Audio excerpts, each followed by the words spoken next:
বসেছিলাম 11 তারিখে দাওয়াতুল্লাহ ভাইজানের সামনে, তাও আবার ঝাড়খণ্ডে বসে। যাই হোক ব্রাদার, আজকে এ মাহফিল খুবই পবিত্রময়, কারণ একটা হাদিস শরীফে আছে যে আল্লাহর নবী, আজকে ধরুন আমি আমার ভাইজানকে জিজ্ঞাসা করব সকালবেলায়, কিংবা কেউ জিজ্ঞাসা করবেন যে কালকে কোথায় মিলাদ হচ্ছিল, তুমি এই গ্রামের নাম বলবেন। কোথায়? গ্রামটার নাম কি? দেবীপুর। একটা মহল্লার মধ্যে, পাড়ার মধ্যে একটা গাছের গোড়ার কাছে জিকিরে হুসাইন হচ্ছিল, জোরে বলেন সুবহানাল্লাহ। কিন্তু আমাকে জিজ্ঞাসা করবেন, আমিও উত্তর দিব। হযরতকে জিজ্ঞাসা করুন, মৌলানা সাহেবকে, উনিও উত্তর দিবেন। আরো যাকে জিজ্ঞাসা করবেন, প্রত্যেক বাচ্চা থেকে নিয়ে চাচা প্রত্যেকে বলবে দেবীপুরের গ্রামে প্রোগ্রাম হচ্ছিল। কিন্তু এই মাহফিলকে আমার আকা নবী মুস্তাফা মুহাম্মদ রাসূলুল্লাহ সাল্লাল্লাহু আলাইহি সাল্লাম নবী বলছেন, তানাজ্জালুর রাহমা ইনদা যিকরাস সালিহিন, যেই জায়গাতে আল্লাহ এবং আল্লাহর রাসূলের, যেই জায়গাতে আহলে বাইয়াতের, যেই জায়গাতে বুজুর্গানের দ্বীনের আলোচনা করা হয়, আপনার আমার কাছে লাগে এটা দেবীপুর একটা ময়দান, কিন্তু নবী পাক বলছেন না, এটা দেবীপুরের ময়দান নয়, আজকে আপনি জগানে। তাহলে এ মাহফিল পবিত্র। আর এটা কার মাহফিল? হুসাইনি মাহফিল, জোরে বলুন সুবহানাল্লাহ। কারণ এটা কোন মাস চলছে? মুহররম। দুঃখের না সুখের? কিন্তু এখন তো সব সুখের বলছে। বলছে মুহররমে নতুন নতুন খাবার খাও, নতুন নতুন ভালো ভালো দান করো। কয়েকটা হাদিস দেব ইনশাআল্লাহ। আমার পূর্ব বক্তায় আয়াত তেলাওয়াত করেছিলেন, উনি সারমর্ম অল্প সময়ে খুব সুন্দর বুঝিয়েছেন।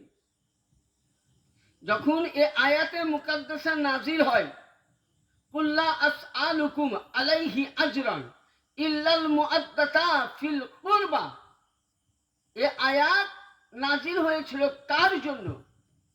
দেখবেন আমি কাউকে এখানে মানে হুড়া মারতে বসিনি, কাউকে আমি ঠসা মারতে বসিনি, আমি দলিল দিয়ে কথা বলছি। কয়েকটা কিতাবের নাম বলছি, যেমন কিতাবের নাম কোরআনের তাফসির, তাফসিরে ইবনে কাসির 1 নম্বর, তাফসিরে ইবনে ইরাবি, তাফসিরে মাদারিক, তাফসিরে জালালাইন। এসব তাফসিরের মধ্যে বিশ্ববিখ্যাত তাফসির যেটার নাম হলো তাফসিরে জালালাইন। কি বললাম? জালালাইন। যেটা সুন্নি বলেন, দেওবান্দ মত বলেন, তাবলিগি মত বলেন, শিয়া মত বলেন, ফারাজি মত বলেন, মানে 73টা মাযহাবের মাদ্রাসায় কিন্তু তাফসির চলছে, পড়ানো হয়। তাফসিরটা কি? নেড়া আরবি, একটা করে কোরআনে আয়াত আর কিছুটা নবীর হাদিস। তাহলে একটা আরবিক জিনিসের উর্দু তর্জমা আমি নিজের মন মতন করব, আরেকজন আপনার মন মতন করবে। কিন্তু যখন তাফসির করবে কোন শিক্ষক, এর কিন্তু বাইরে যেতে পারবে না। পারবে কি বাবজিরা? পারবে? পারবে না। তো তাফসিরের মধ্যে লিপিবদ্ধ আছে যে এ আয়াত যখন নাজিল হয়, তো আমার আকা নবী মুস্তাফা মুহাম্মদ রাসূলুল্লাহ সাল্লাল্লাহু আলাইহি সাল্লাম এই আয়াতের দিকে লক্ষ্য করে ওই সময় আমার আকা নবী মুস্তাফা করলেন কি, কার বাড়িতে নাজিল হচ্ছে? আয়াতখানা নাজিল হলো উম্মে সালমা রাদিয়াল্লাহু তাআলা আনহা, নবী পাকের স্ত্রীর বাড়িতে। এবং এটা আপনি মিশকাত শরীফের হাদিসে পাবেন, মিশকাতুল মাসাবি কিতাবে। বর্ণনাকে বিখ্যাত রাবি, বিখ্যাত সাহাবী হযরত সাইয়্যিদিনা জাবির রাদিয়াল্লাহু তাআলা আনহু কি বর্ণনা করছেন যে আমরা নবী পাকের দরবারে গেলাম, তো দেখতে পেলাম নবী পাক একটা কম্বল ওড়ে আছেন, মানে চাদর কামলিওয়ালা এইভাবে দিয়ে আছেন। তো মনে হচ্ছে যে কম্বলের মধ্যে কেউ যেন কি হলো ভরা আছে। তখনই আল্লাহর নবী দুহাত তুলে বলছেন, আল্লাহুম্মা হাউলাই আহলি বাইতি, আল্লাহুম্মা হাউলাই আহলি বাইতি, ইয়া আল্লাহ এরা আমার পরিবার, এরাই আমার বংশধর। ইন্নামা ইউরিদুল্লাহ লিইউযহিবা আনকুম রিজসা আহলা বাইতি ইউতাহিরকুম তাতহীরা। আল্লাহ চাদরের মধ্যে যারা রয়েছে এরাই আমার আওলাদ, এরাই আমার সন্তান, এরাই আমার পরিবার। আল্লাহ এদের কাছ থেকে দুনিয়ার সমস্ত নাপাককে দূর করে দাও। তাহলে চাদরের মধ্যে কে ছিল এবার দেখতে হবে। হ্যাঁ, জাবির রাদিয়াল্লাহু তাআলা বলছেন চাদরের মধ্যে কে? নবী চাদর খুলে দেখছেন না হযরতে ইমামে হাসানে মুস্তাফা, ইমামে হুসাইনে পাক, মাওলায়ে কায়নাতে পাক, খাতুনে আতহারে পাক আলাইহিমুস সালামা এবং নবী পাক 5 জন, আর 5 জনকে নিয়ে পাক পাঞ্জাতন। পাক মানে পবিত্র, তন মানে দেহ, পাঞ্জা মানে 5 জনকে নিয়ে একটা পবিত্র দেহ। তাহলে ওখানে নবী কাদেরকে পাক পাঞ্জাতন বললেন? এখানে যদি কেউ বলে যে নবীর পরিবার আহলে বাইত, না, ওই জায়গায় উম্মে সালমা ছিল। নবীর উপরে যখন আয়াত নাযিল হয়, উম্মে সালমা বলছেন, ইয়া রাসূলুল্লাহ, ইয়া হাবিবাল্লাহ, আনা মাআকুম, নবী আমিও তো আপনার পরিবারের মধ্যে। নবী বলছেন, ওয়ালা খায়রু মিনহু, ইয়া সালমা তুমি কি ঠিক আছো? বলে কেন হুজুর? বলে আমি তো আপনার স্ত্রী, আমি তো আপনার ঘরানার মেয়ে, আপনার বউ। বলে হ্যাঁ ঠিক। বলে নবী তাহলে আমি এদের সমতুল্য কেন হতে পারবো না? নবী বলছেন আসমান থেকে নিয়ে জমিন অবধি যতটা ডিফারেন্স তোমার মধ্যে আর হযরতে হাসান ও হুসাইনের মধ্যে এতটাই ডিফারেন্স। তাহলে ওখানে নবীর স্ত্রীও আহলে বাইত হয়নি। এই এবার আয়াতকে লক্ষ্য করুন। আমার পূর্ব বক্তা পড়েছিলেন কুল্লা আসালু। নবী যখন এই আয়াতে তাফসীর করছিলেন, আমার মতন মৌলবী সাহেবের সামনে নয়। আমার মতন মৌলবীকে বললে তো বিশ্বাস করতাম না, করতাম? হ্যাঁ, আমার ভাষা বুঝতে পারছেন তো? আমি একটা একটা করে বলছি, আজকে কোনো সুর টুর বা আমি দেবো না। বেশিরভাগ আপনাদের দোয়ার বারকাতে আমি বেশিরভাগ হাওড়া ডিস্ট্রিক্টে প্রোগ্রামটা আমার বেশি হয়, বা এই 24-25 এলাকায়। তো ওই সময় নবী আমার সাহাবী বর্গর মধ্যে বলছেন, যখন আয়াতে কারিমা কি বলছেন, কুল, যে হে নবী আপনি বলে দিন আপনার উম্মতকে আমি যা কিছু দিয়েছি, আসআলুকুম আলাইহি আজরান, আপনার ওসিলায় দৌলত, আপনার ওসিলায় অট্টালিকা, আপনার ওসিলায় বিবি, আপনার ওসিলায় টাকা, আপনার ওসিলায় দৌলত, আপনার ওসিলায় সমস্ত দুনিয়াবি দিয়েছি। হে নবী উম্মতের কাছে কিছুই বদলা চাই না।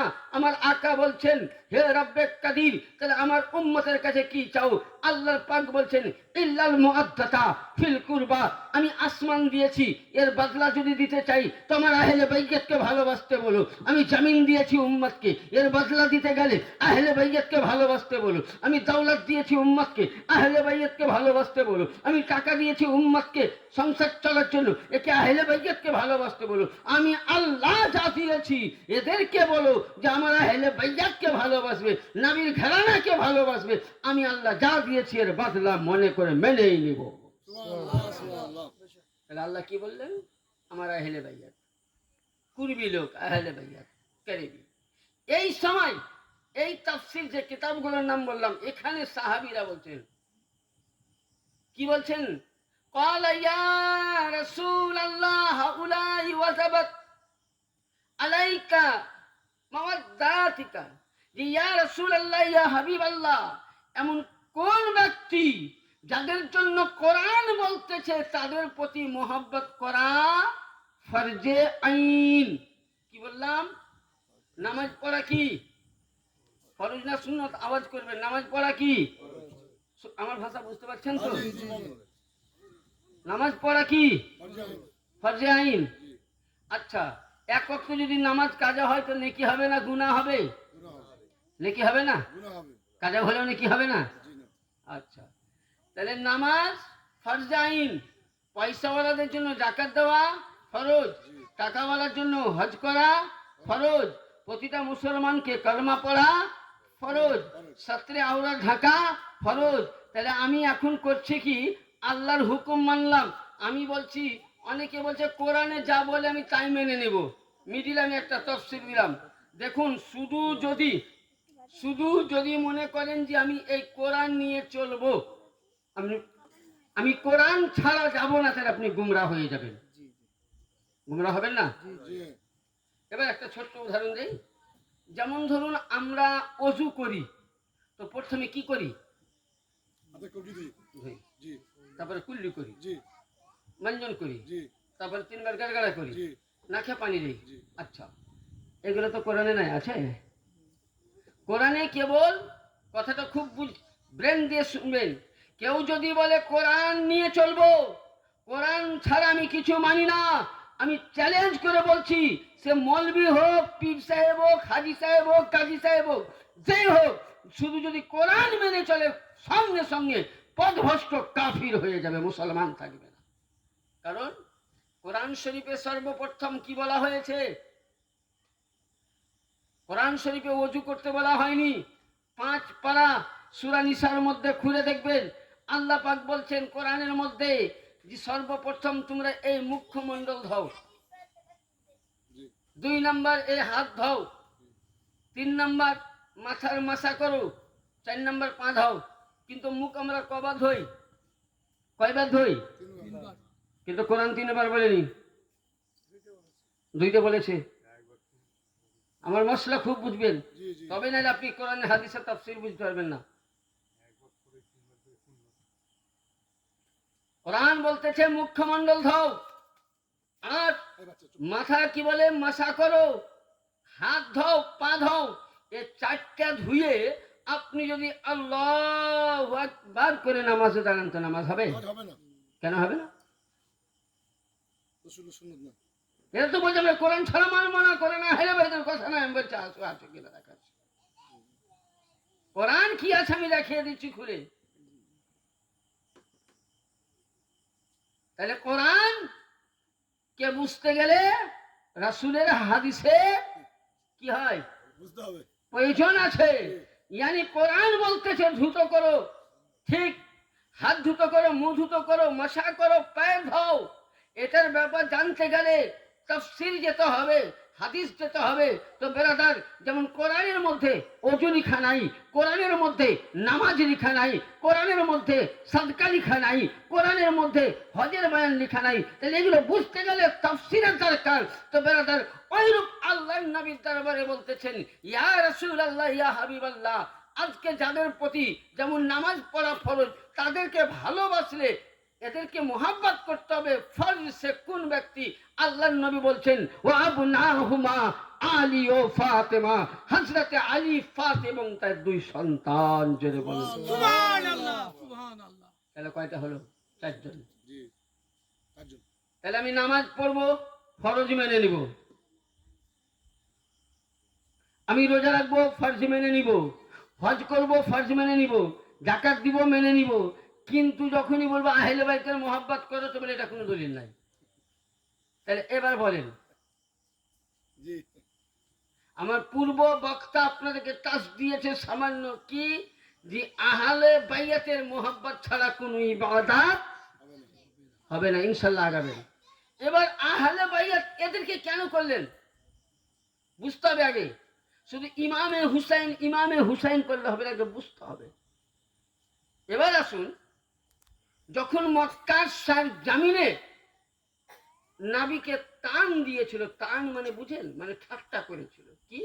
আবু জাহেল মক্কাবাসী, যে হে মোহাম্মদ, জোরে পড়ুন সাল্লাল্লাহু আলাইহি সাল্লাম, বলছে হে মোহাম্মদ, তোমার তো সন্তান নাই, তুমি যতদিন থাকবা ততদিন তোমার ইসলাম কি হবে?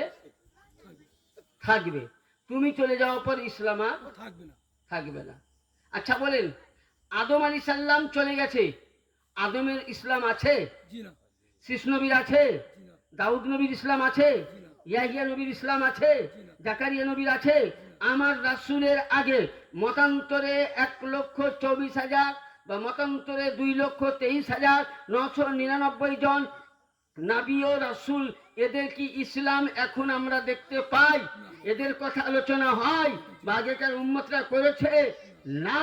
তাহলে প্রত্যেক নবীদের ইসলাম ওর জামানায় চলেছে, কিন্তু উনি চলে যাওয়ার পর উনার জামানার ইসলামকে অন্য নবী প্রচার করেননি। কিন্তু বেরাদার, যখন সুবহানাল্লাহ আল্লাহর নবীর দরবারে আসলো, বললে হে নবী, তুমি তো মুহাম্মদ তুমি তো পয়গম্বর, তুমি তো কালেমা লা ইলাহা ইল্লাল্লাহ দাওয়াত দাও। এ মোহাম্মদ, তুমি যখন চলে যাবে আর ইসলাম জিন্দা হবে না। বলে কেন? বলে তোমার সন্তানই তো নাই, 2টি সন্তান ছিল তো চলেই গেছে, এখন তোমার মেয়ে, আর মেয়ের দ্বারা থেকে ইসলাম বংশ পরিচয় হয় না। হয়? আচ্ছা বলেন তো, বংশের প্রদীপ কোথা থেকে বাড়ি? ছেলের দ্বারা না মেয়ের দ্বারাই? ছেলের দ্বারাই। কিন্তু তার উল্টা, নবীর বংশ কোথা থেকে বেড়েছে? কোথা থেকে? মেয়ে থেকে। তখনই আল্লাহর নবী, দয়ার নবী আসমানের দিকে মাথা উঠালেন। এহেন সময় আল্লাহ রাব্বুল আলামিন সঙ্গে সঙ্গে বলছেন, ইন্না শানিয়াকা হুয়াল আবতার। হে নবী, আপনি চিন্তা করবেন না, yani আপনি চলে যাওয়ার পর আপনার পরে আপনার যে লাক্তাসিকাল কালিজের টুকরা নয়নতারা জান্নাতের সরদারনি সাল্লামুল্লাহু আলাইহা, খাতুনে জান্নাতে পাক সাল্লামুল্লাহু আলাইহার আলীর সঙ্গে বিবাহ হবে। তার বাতান থেকে 2টি সন্তান আসবে, যার নাম হবে হাসান ও হুসাইন। আর সেখান থেকে যতদিন আমার পৃথিবী থাকবে, আলীর সন্তান থেকে, ফাতিমার বাতান থেকে আপনি আমার যেখানে পৃথিবী থাকবে, আপনার কালেমার বাণী সেখানেই প্রচার থাকবে।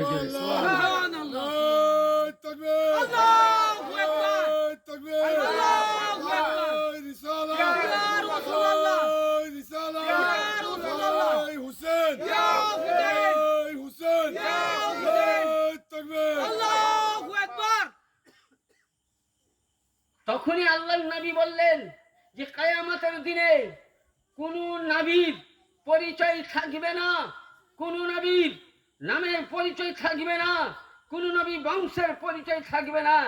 একটাই নবীর বংশের পরিচয় থাকবে, সেটা হলো মুহাম্মদুর রাসূলুল্লাহ সাল্লাল্লাহু আলাইহি সাল্লামের বংশের পরিচয়। আর যে পরিচয়টা হলো হযরতে আলী মুর্তজা থেকে আসবে, মা খাতুনে জান্নাত থেকে, ইমামে হাসানে পাক, ইমামে হুসাইনে পাক, জাইনাল আবেদিন থেকে নিয়ে ইমাম হাসান আসকারি পর্যন্ত, ওখান থেকে শুরু করে আল্লাহ পাক বলেন ইন্না শানিয়াকা হুয়াল আবতার। নবী গো, এই যতদিন হযরতে মাওলা আলীর ঘরানা থাকবে, কিয়ামত অবধি যেখানে আলীর সাইয়্যিদ জাদা আলে রাসূল আছে, ততদিন অবধি ইসলাম থাকবে, কোরআন থাকবে, হাদিস থাকবে, কালেমা থাকবে। বুঝা গেল বেরাদার, যে পৃথিবীর মধ্যে যে জায়গায় সাইয়্যিদ জাদা আমার পীর মুর্শিদ কিবলা ও কাবা মাওলা পাক, ইনি হলেন মাওলা আলীর সন্তান। আজকে আপনি যার মুরিদ, তিনি হয়তো মাওলা আলীর সন্তান। তাইলে বুঝা গেল বেরাদার, যেখানে আওলাদের রাসূল, যেখানে সাইয়্যিদ জাদা, সেখানে ইসলাম, সেখানে আল্লাহর কোরআন, সেখানে ইসলাম থাকবে, নবীর ইসলাম বাড়তেই থাকবে। কি বুঝা গেল? যে ইসলাম কোথা থেকে বাড়তে শুরু হলো? খাতুনে জান্নাতে পাক থেকে। তার জন্য তো নবী আমার একটি কথা বলেছিলেন, কি? এখন তো বুঝলেন, একটা কথা না বললেও হয় না। এখন আবার মাওলানা সাহেবেরা বলেন পটাম করে ফতোয়া দেয়, তাই না? মানে আবু বকর, আমি দেখুন কোন সাহাবীকে গাল দিচ্ছি না, সাহাবীদের প্রতি ঈমান রাখা আমাদের কর্তব্য। আবু বকরের নাম নেবেন খুব ভালো, উসমানের নাম নেবেন খুব ভালো, ওমরের নাম নেবেন খুব ভালো। যখনই হযরতে আলীর জিকির করবেন বলবে শিয়া হয়ে গেছে। ইসলাম লেগেই আছে। হ্যাঁ, শিয়া। আচ্ছা, তাহলে সাহাবী যেটা করেছে আমরা সেটা মানবো না, ওয়াহাবি যেটা বলছে সেটা মানবো? বলেন। সাহাবী যেটা বলছে সেটা মানবো। আপনার কথা কি? আচ্ছা, ওয়াহাবি যেটা বলছে সেটা মানবো না সাহাবীর কথা মানবো? সাহাবীর কথা মানবে। হ্যাঁ, সাহাবীর কথা মানতে হবে। আচ্ছা, কোরআন কার বাণী? আল্লাহর। জোরে বলুন, কার বাণী? আল্লাহর বাণী। কার বাণী? আল্লাহর বাণী। কোরআন আল্লাহর বাণী। কোরআনের ভাষা কার? আল্লাহ। তো কোরআনের কথা চলবে না মুল্লার কথা চলবে? কার কথা চলবে? আল্লাহর কথা, মুল্লার কথা নয়। এবার আসুন যে সাহাবায়ে কেরামরা মাওলা আলীকে মেনেছিল কিনা? আরে সাহাবা আলাদা জিনিস। সাহাবীদের প্রতি মোহাব্বত রাখা সুন্নাত, আর আহলে বাইতের প্রতি মোহাব্বত রাখা ওয়াজিব। আহলে বাইতের প্রতি যদি চুল পরিমাণ গুস্তাখ থাকে, যদি মনের মধ্যে কিন্তু থাকে, তো আল্লাহ পাক বলছেন তোমার সমস্ত ইবাদত বরবাদ হয়ে যাবে। তাহলে কিসের জন্য? আপনি উঠান কিতাব, রাসূলের পাক একদিন বক্তব্য দিচ্ছেন, আবু বকর সিদ্দিক, হযরতে আবু বকর সিদ্দিক মাওলা আলীর চেহারা দেখছেন আর কানখানা নবীর দিকে লাগিয়েছেন। জোরে বলুন সুবহানাল্লাহ, সুবহানাল্লাহ। আচ্ছা, আমি বক্তব্য দিচ্ছি, আপনি আমার চেহারা না দেখে মৌলানা সাহেবের চেহারা দেখেন তো আমার রাগ উঠবে না? হ্যাঁ, হবে না? হবে না? হ্যাঁ, আমি বক্তব্য দিচ্ছি, আমার চেহারা না দেখে মৌলানা আলী মদনী সাহেবের চেহারা দেখছে। তো হযরত আবু বকর নবীর সামনে বক্তব্য শুনছেন, হাদিস শুনছেন, আর ওই সময় আবু বকর এইভাবে চট করে বলেন হযরত আলীর দিকে দেখে, মানে চোখের পলক কিন্তু, পাতা কিন্তু, পাপনি কিন্তু পড়ছে না, উনি দেখতেই আছেন। যখন মাহফিলে পাক খতম হলো, মা আয়েশা সিদ্দিকা রাদিয়াল্লাহু তাআলা আনহা বলছেন, আব্বাজান আপনি এত বড় ভুল কেন করলেন? বলে, কি বেটি ভুল করলাম? বলে, আব্বাজান আমি দেখলাম আপনি নবী পাকের বক্তব্য শুনছিলেন, কানখানা লাগাইয়ে চেহারাখানা আলীর দিকে দেখছিলেন। হযরত আবু বকর বলছে, বেটি রে, আমায় জিজ্ঞাসা না করে তুমি রাসূলকে জিজ্ঞাসা করো, পয়গম্বরকে জিজ্ঞাসা করো, আবু বকর আলীকে কেন দেখতেছিল? আবু বকর আলীকে কেন দেখছিল বলো? হযরত আয়েশা সিদ্দিকা বলছেন, ইয়া রাসূলুল্লাহ, ইয়া হাবিবাল্লাহ, এটা কোন মৌলভী সাহেবের মা নয়, নবীর স্ত্রী, নবীর স্ত্রী, যাদের জন্য কোরআন পাক তাহির আবিদা জাহেদা প্রমাণ দেয়। এহেন মা আয়েশা সিদ্দিকা বলছেন, ইয়া রাসূলুল্লাহ একটি জানার ছিল। তো বলে, কি? বলে, এই ঘটনা, আল্লাহর নবী বলছেন, নাজারতু আলিউন ইবাদাতু, ইয়ানি আলীর দিকে চেহারা দেখে, আলীর দিকে দর্শন করা ইবাদত। আবু বকর বলতেছে, বেটি রে, আমি নবীর কাছে হাদিস শুনছিলাম কান লাগাইয়া, এটাও নফল ইবাদত, আলীর চেহারা দেখছিলাম, এটাও ইবাদত। একজন সাহাবী, একজন আবু বকর সিদ্দিক, যাকে তোমরা আউয়াল খলিফা বলো, প্রথম খলিফা বলো, তাহলে প্রথম খলিফা বলছেন আলীকে দেখা ইবাদত, আলীর জিকির করা ইবাদত, আলীর মোহাব্বত করা ইবাদত। আরে মসজিদের মোল্লা মেম্বারে উঠে বক্তব্য দাও, লজ্জা করে না?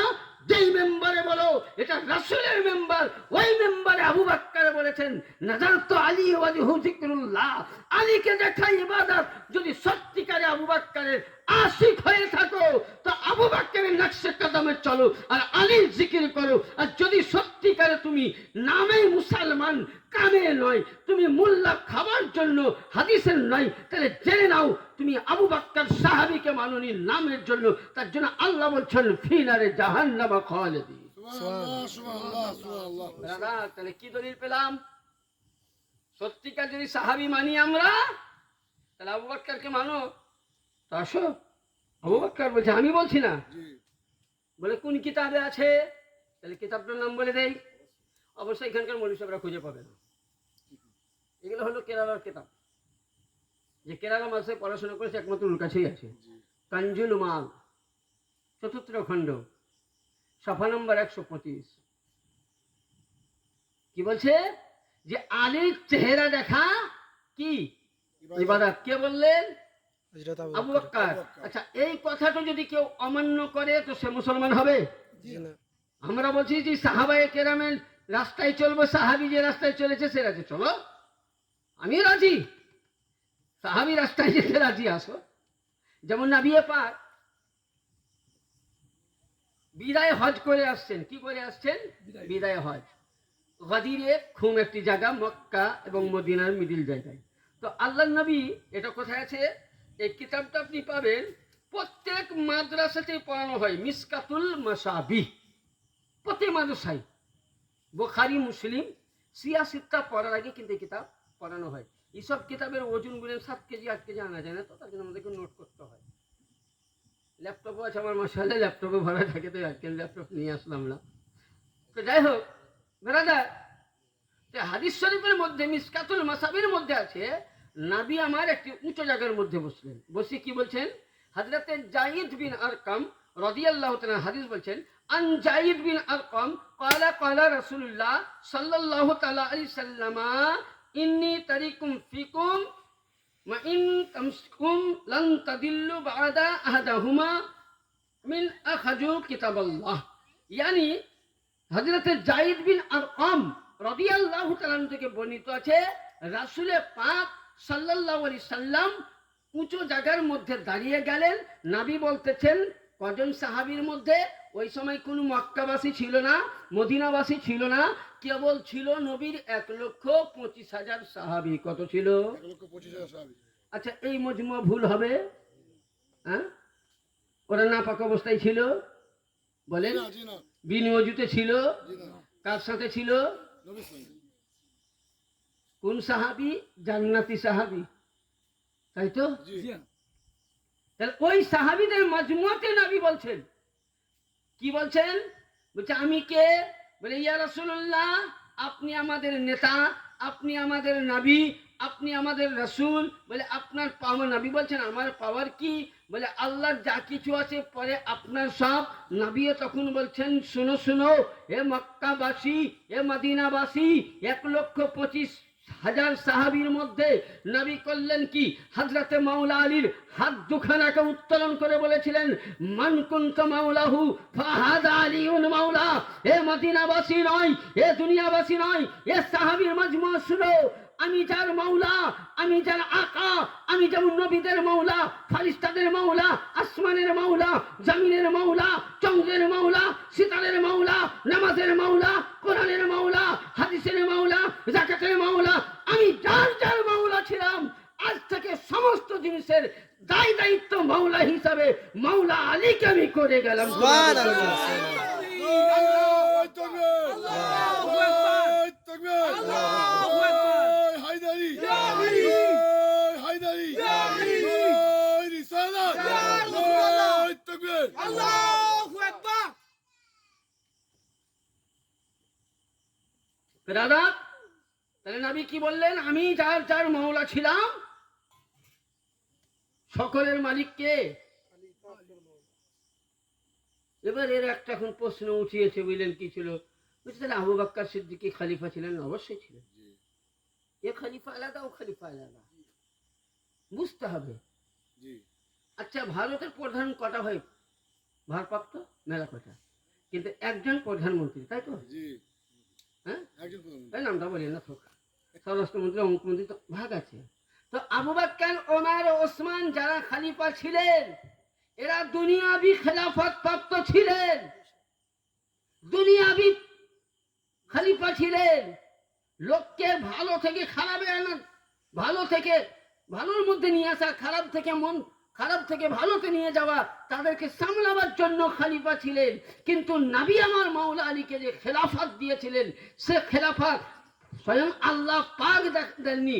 উঠাও রে কোরআনে পাক, সূরা আল মাইদা 6 পারার মধ্যে যখন নবী পাক বললেন মান কুনতু মাওলা ফাহাদা আলিউল মাওলা, তখন নবী পাকের কাছে জিবরিল আমিন কোরআনের আয়াত নিয়ে আসলেন, আল ইয়াউমা আকমালতু লাকুম দীনাকুম ওয়া নি'মাতি লাকুম দীনাকুম।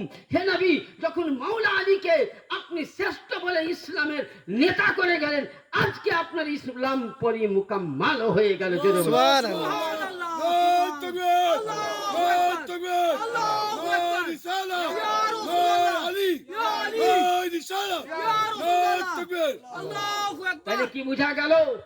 আমি বলছি না, কোরআন বলছে। আবার উঠাও সূরা আল মাইদা 166 নম্বর আয়াতের মধ্যে 6 পারায় আছে, নবী যখন মিরাজে গিয়েছিলেন, ইয়া আইয়ুহার রাসূল বাল্লিগ মা উনজিলা ইলাইকা, যখন এই আয়াতে পাক বললেন, বলে নবী আল্লাহর তরফ থেকে যা কিছু আপনাকে দেওয়া হয়েছিল, সেই জিনিসটা আপনি উম্মতের মধ্যে প্রচার করেন। তাফসিরে খুলবেন, ওই সময় 3টি জিনিস দেওয়া হয়েছিল। কি দেওয়া হয়েছিল? উঠাও তাফসিরে জালালাইন যে কিতাবগুলো বললাম, তার মধ্যে লেখা ছিল কি? তাফসিরে এইভাবে লেখা ছিল যে ইয়া আইয়ুহার রাসূল বাল্লিগ মা উনজিলা ইলাইকা মির রাব্বিক বিলায়াতুকা আমিরুল মুমিনিন ইয়া আলী ইবনে আবি তালিব। यानी बुझा गেল যে স্বয়ং আল্লাহ পাক নবীকে বললেন যে রাসূল আপনার পরে পরে খোদাইয়াতের যদি বেলায়াতের ভান্ডার কেউ হয় তো মাওলা আলী ছাড়া দুনিয়াতে যোগ্য কেউ নাই। কারণ যোগ্য হিসাবে আপনাকে বলি তাহলে একটা হাদিস বুঝতে পারবেন, মানে একটা কথা বলতে গেলে আরেকটা বেরিয়ে যায়। কেমন কথা? যেমন নবী পাক মসজিদ নববীর মধ্যে একদিন বসলেন, সাহাবায়ে কেরাম হযরতে আবু বকরের হাতখানাকে নিয়ে বলছেন, উমারে আবু বকর আজ থেকে তুমি ভাই ভাই হয়ে যাও। ওসমান গনিকে আরেকজন সাহাবীর ভাই ভাই করে দিলেন, আরেকজন সাহাবীকে আরেকজন সাহাবীর ভাই ভাই করে দিলেন, সকল সাহাবীর ভাই ভাই করে চারা লাগিয়ে দিলেন। এখনো সময় হযরত আলী মুনচার হয়ে বসে আছে। তো নবী বলছেন, আলী কি হলো? বলে, হুজুর আপনি ইনসাফ ভালো করলেন না। বলে কেন? বলছে আপনি সবাইকে এক অপরের ভাই করে দিলেন, আবু বকরকে ওমরের করলেন, ওসমানকে হুযায়ফার করলেন, 1,25,000 সাহাবীর এক এক করে আপনি সবকে ভাই ভাই করে দিলেন, তা আমার কি হলো? তো নবী বলছেন, তোমার লেভেলের ওরা নয়, জোরে বলুন সুবহানাল্লাহ। নবী কি বললেন? তোমার লেভেলের, আমি বলছি না, হাদিস বলছি। নবী বলছেন, শুনো, ইন্না আলিও, এ আলী শুনো,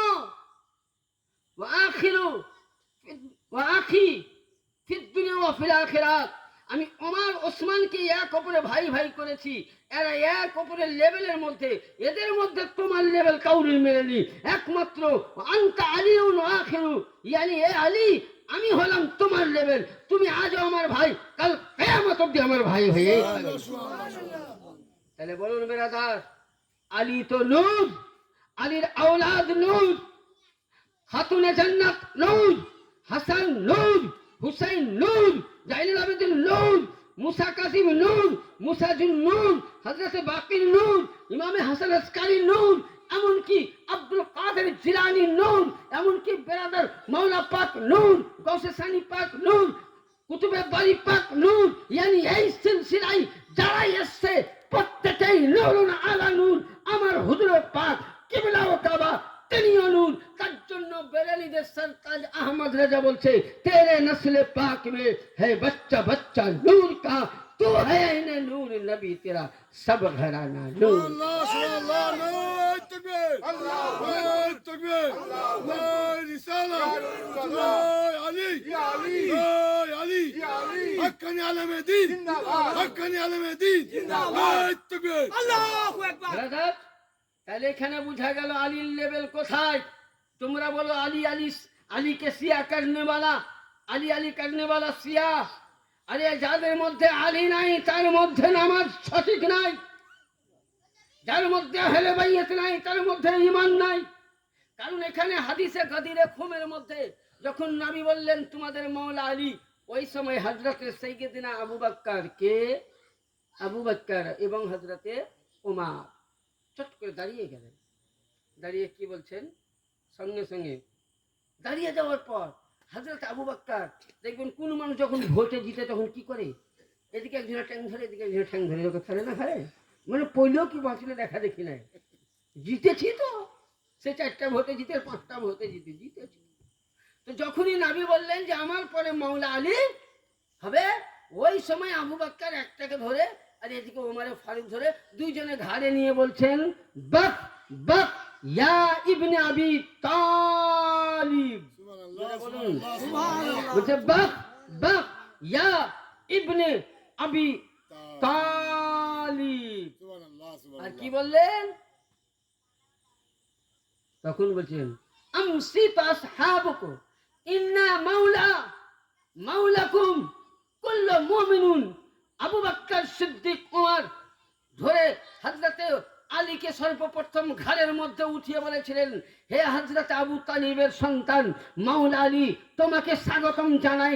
আজকে তুমি শুধু আজকে 1,25,000 সাহাবীদের মাওলা নাই, আসমান জমিনের মাওলা নাই, চন্দ্র সিতারার মাওলা নাই, yani আজ থেকে কুল্লু মুমিনুন, প্রত্যেক নর নারী, আবু বকর ওমর ওসমান সকলের তুমি আমাদের নেতা বা মাওলা। বেরাদার, আজকে বলছে আমরা আবু বকর সিদ্দিকের তরিকা মানবো, তো আসো মিসকাত খুলো। আর যদি আমি দেখিয়ে না দিতে পারি তোমার বাড়িতে জিন্দগি ভর গোলামি করে যাব আমি। আসো, মিশকাত নিয়ে আসো, বুখারী নিয়ে আসো, তিরমিজি নিয়ে আসো, সিয়াসিত্তাই যদি দেখতে চাও তো এসো, ওতেই দেখাবো। জি, তাহলে হযরত আবু বকরকে বলছো মানবো, আর আবু বকরকে মানছো, আর আবু বকর মৌলা আলীকে মৌলা বলে মেনেছে। হযরত আবু বকর সুবহানাল্লাহ, হযরত ওসমান গনি আলীকে মৌলা বলে মেনেছে।